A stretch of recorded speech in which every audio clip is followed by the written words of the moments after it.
Hello friend, જય માતાજી. આજે હું બનાવવાનું છું સવારનો મેથી ચણાનો લોટ અને ઘઉંના લોટનો ટેસ્ટી અને હેલ્ધી નાસ્તો. મેં મેથીને ધોન કોરી કરીને સાફ કરી લીધી છે, ઝીણી કાપી લીધી છે.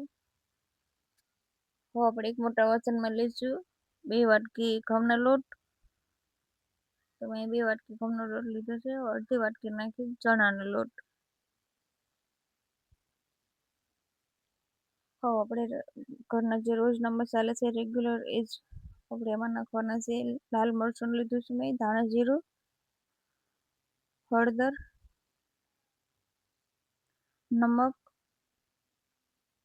અને મેં અહીંયા લીધું છે અજમા. આપણે આ રીતે હાથથી મસળી નાખશું એટલે સ્વાદ સારો આવશે, અજમાનો ટેસ્ટ આવશે. હવે અહીંયા લીધું છે આખું જીરું.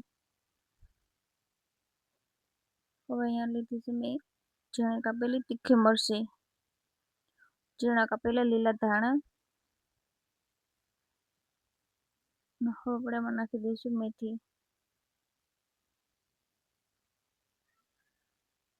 હવે આપણે આ બધી જ વસ્તુ પાણી નાખ્યા પહેલાં એકવાર હાથથી મિક્સ કરી લઈશું.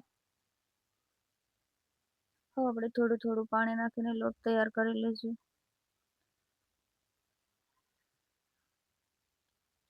આપણે એકવાર પાણી નથી નાખવાનું, થોડું થોડું નાખી દઈશું અને રોટલીના લોટ જેવો લોટ તૈયાર કરી લઈશું.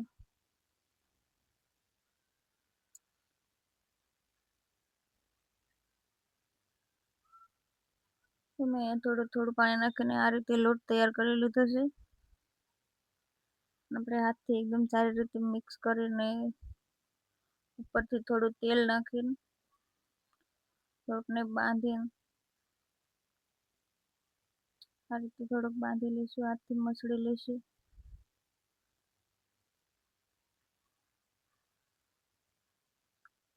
બસ હવે આપણે અહીંયા લોટને થોડીક વાર ઢાંકીને મૂકી દઈશું, 5 મિનિટ જેટલું. ત્યાં સુધી આપણે ચા બનાવી લેવી. હવે મેં લીધું છે અહીંયા તપેલીમાં પાણી.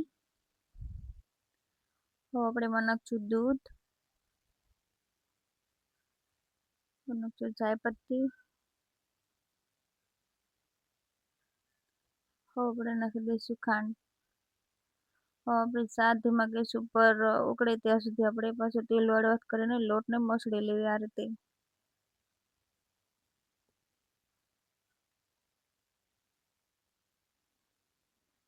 હવે આપણે થેપલા વણી લેવી.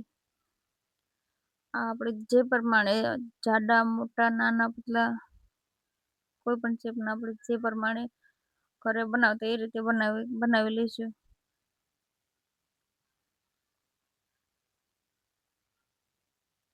તો મેં આ રીતે થેપલું તૈયાર કરી લીધું છે.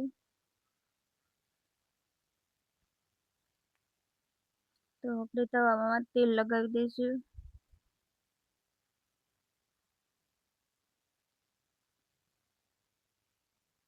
હવે આપણે થેપલાને શેકી લઈશું.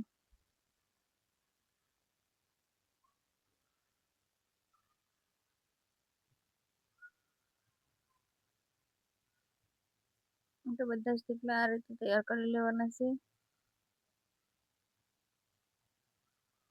તો મેં અહીંયા બધા જ થેપલા આ રીતે તૈયાર કરી લીધા છે અને આપણી ચા પણ તૈયાર છે. ચાલો હવે નાસ્તો કરી લેવી અને ચા ગાળી લઉં કપમાં. મારો વિડીયો તમને પસંદ આવ્યો હોય તો લાઈક, શેર, સબસ્ક્રાઈબ જરૂરથી કરજો અને ખૂબ ખૂબ આભાર બધાનો. જય માતાજી.